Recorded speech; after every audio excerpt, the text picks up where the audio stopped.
Feel me like a Hellcat.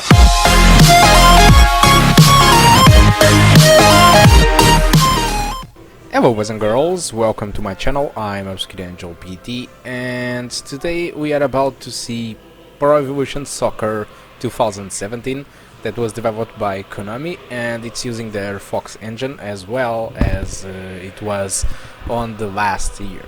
So the only problem right there is that this game is a little bit of a downgrade comparing to the PlayStation 4 and Xbox One. Konami claimed that the PC version was a little bit lower in quality comparing to these next generation consoles, and this is quite unfortunate because FIFA 17, for example, uses the same graphics as the next generation consoles, and I don't quite understand why Konami is doing this, but I believe it's for trying to reach more people with low-end PCs. But anyway, that is why the graphics options exists, and that is why even on this very low power laptop, the game is running very nice with the maximum settings possible. I'm running it with the maximum settings, and I'm using MS Afterburner to record, which is not very good because it makes the game to run at 55 FPS, but while not recording, the game runs absolutely fine at 60 FPS without any single drop.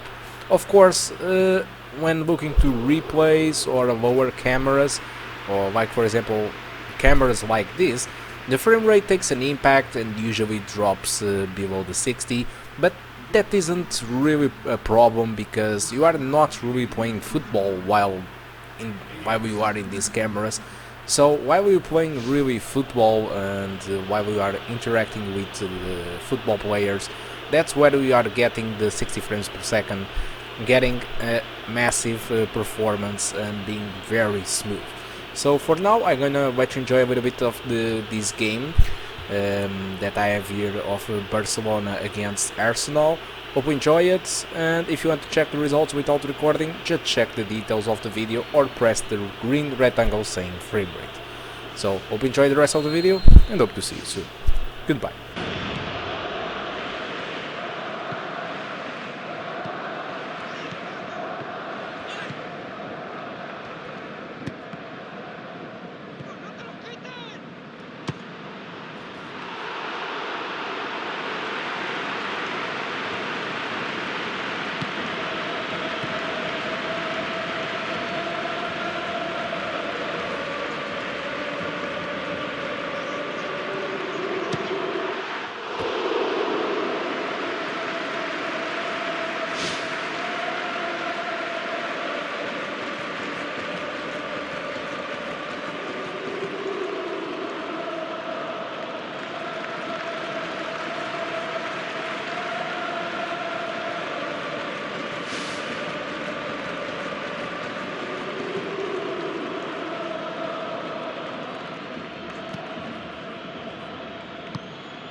Hello boys and girls, welcome now to the performance section of the video, and as you can see the game runs absolutely at 60 FPS while playing the regular gameplay of the match, but while looking to replays or lower cameras like I did explain, you can see that the frame rate is between like the 50s and the 30 FPSs.